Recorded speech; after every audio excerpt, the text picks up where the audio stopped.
자, 이자율은 뭐로 나누는 거예요? 이자를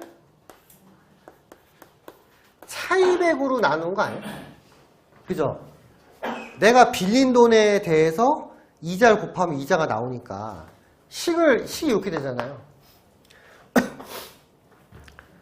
자, 그런데 회사가, 그죠? 회사가 주겠다는 이자는 고정이 돼 있어요, 일단. 왜냐하면 채권에 5% 써 있으면은 회사는 그냥 그대로 줘야 되잖아요. 그걸 계속 바꾸면 어떻게 돼요? 채권을 계속 다시 발행해야 돼. 근데 이건 말이 안 되잖아요. 그래서 이자는 고정이 돼 있습니다. 이 상황에서 이자율을 높이려면 어떻게 돼요? 이자가 고정되어 있는 상태에서 이자율이 높아지려면 네, 투자자가 이자를 더 달래요. 근데 분자는 고정되어 있어요. 그럼 어떻게 해요? 차입액을 어떻게 하면 돼요? 이걸 줄이면 되죠. 그러면 차입액이 줄어들었을 때 뭐라고 표현한다? 그죠? 사채가 할인 발행된다 이렇게 표현되는 거예요. 그럼 이 반대는 이제 할증 발행된다 이렇게 표현되는 거죠.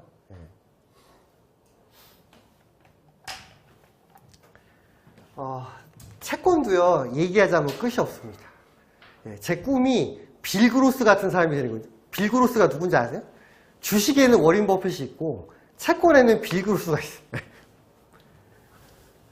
물론 그분의 발끝만치도 못 따라가지만 열심히 또 채권 투자를 많이 했습니다. 그러다 보니까 좀 많이 알게 된 거예요. 책 봐도 아는데 직접 투자를 하면은 더 이해가 잘 되거든요. 근데 투자는 권하지 않습니다. 그죠? 저는 이론을 말씀드리는 사람이지 투자라고 권유하는 사람이 아니잖아요. 그래서 어떤 그런 지식을 바탕으로 해서 그렇게 말씀을 드리는 거고요. 그래서 채권이 할인 발행되거나 이제 할증 발행되거나 뭐 이게 되겠죠. 자, 그러면 이때 이제 회계 처리가 어떻게 되는지를 봐야 됩니다. 자, 만약에 할인. 그럼 어떻게 돼요? 자, 예를 들어 내가 100을 갚기로 했어요. 그러면 대변의 사채겠죠. 대변의 사채.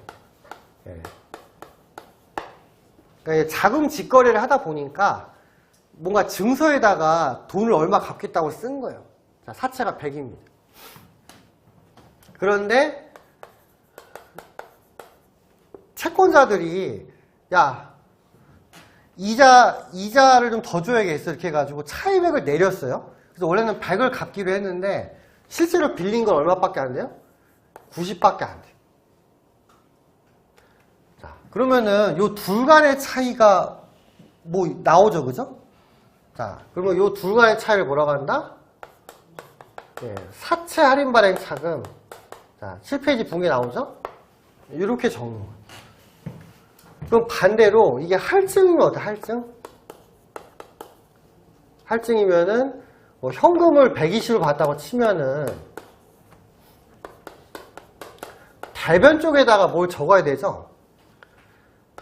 이때는 사채 할증 발행 차금 20 이런 식으로 적는 겁니다. 그래서 제가 숫자로 한번 대입을 시켰는데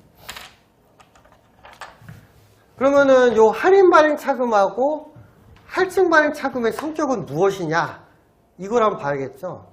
요건 뭐다? 선이자의 성격, 선이자. 그래서 이 뒤에 분계를 보시면 아시겠지만 할인 발행 차금이나 할증 발행 차금이 어디에 포함돼요? 이자 비용에 다 포함이 됩니다. 계산법은 제가 나중에 말씀을 드릴게요. 자, 그래서 사채를 처음에 발행할 때 투자자가 원하는 이자율이 어느 수준이냐 이거에 따라서 사채가 할인 발행되는 경우도 있고 할증 발행되는 경우도 있다. 이걸 이해를 하시면 돼요. 참고로 이 내용들은 언제죠? 23년인가? 22년인가? 문제가 나왔어요. 10점짜리로. 30점이 좀 어려운데 10점이면 간단하거든요. 이런 거는 좀 맞출 수 있어야겠죠. 그래서 처음에 사채 발행 금액이 얼마냐, 그 다음에 뭐 이자 금액이 얼마냐, 뭐 이런 식으로 물어봤었습니다. 자, 그래서 일단 뭐 이자 자체는 나중에 여러분들 보시면 되니까 뭐 특별한 거 없고요. 하나만 더 할게요. 자, 요 채권을 상환할 때가 이렇게 상환. 만기 상환하면은 별 문제가 없는데, 얘를 만약 중도에 상환하면 어떻게 해요? 중도에 상환.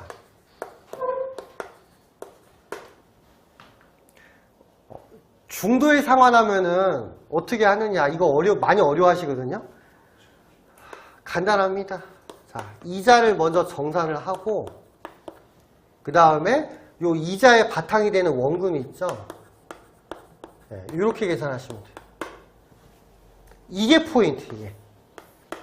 붕괴는 자료 보시면 되고요. 좀 부끄러운 얘기지만, 중도 상환할 때 붕괴는요, 사실 외웠어요. 공부를 외웠어요. 근데 그래서 이제 회계사시험 합격하고 나가지고, 이제 대출도 받고 어쩌고 좀 했죠. 그 와중에서 알게 된 거예요. 내가 대출받은 금액을 만기 전에 갚을 일이 한번 있었거든요. 그래가지고 그 대출 상환 내역서를 딱 보니까 처음에 뭐가 나오냐면은 이게 나오는 거예요. 그러니까 원금 상환 직전에 이자를 먼저 계산합니다. 그러고 나서 어떻게 돼요? 원금이 정산이 되더란 말이에요. 은행 내역서 이렇게 찍히더라고요. 평소 같으면 제가 신경을 안 썼을 건데 이걸 딱 보는 순간에 이런 식으로 계산이 되는 거였구나. 그래서 얘를 사채 상환에 딱 대입해 보니까 딱 맞아, 금액이. 참고로 1차 시험에서는 중도 상환 같은 게 좀 자주 나왔어요. 뭐 2차에서 나올 만 하겠죠? 그럼 2차에서 중도 상환이 나왔을 때 어떻게 한다? 그 상환일까지 이자를 먼저 계산합니다. 그리고 요 이자의 바탕이 되는 원금이 있을 거 아니에요. 그 원금이 얼마인지를 계산해서 분개를 하면은 답이 정확히 나오게 있어요.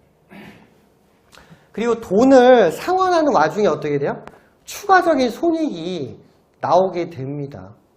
혹시나 아니 돈 갚는데 무슨 또 추가적인 손익이요 할 수 있겠지만, 이 채권이라는 거는 그때그때 이자율에 따라서 뭔가 또 갚아야 될 금액이라든가 뭐 추가적인 정산 같은 게 나올 수가 있거든요.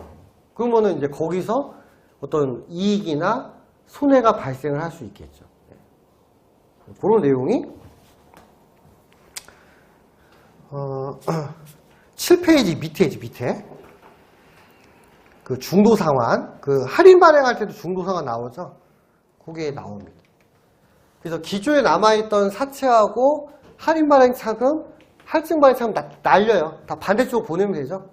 그러면서 이자를 딱 계산을 하고 내가 줄 돈을 계산하면 이익이냐 손해냐가 딱 나온다는 거. 아마 다 아실 것 같은데 이게 눈여겨보지 않으면 이게 잘 와닿지가 않습니다. 그죠? 대출 갚으실 때 그냥 뭐 은행에서 주는 내역서를 갚으시지 뭐 이자가 먼저 정산되고 이런 거 다 보시지는 않을 거라는 거예요. 저는 우연치 않게 한번 봤어요, 그걸. 이자부터 먼저 정산하는 게 이 돈거래 원칙이구나. 그걸 알았다는 거죠. 자, 요까지 하고요. 잠깐 쉬었다가 그 채권을 샀을 때 있죠. 그 내용 제가 좀 설명을 드릴게요. 그러고 나서 이제 자금 조달까지 하고 재고자산까지 오늘 나가야 되는데 일단 제가 시간 봐서 만약에 시간이 부족하면은 원가 쪽 얘기는 조금 나중에 드리고요. 일단은 채권하고 주식 이쪽 얘기를 좀 하고 마무리 좀 하겠습니다. 네. 잠깐 쉬었다 할게요.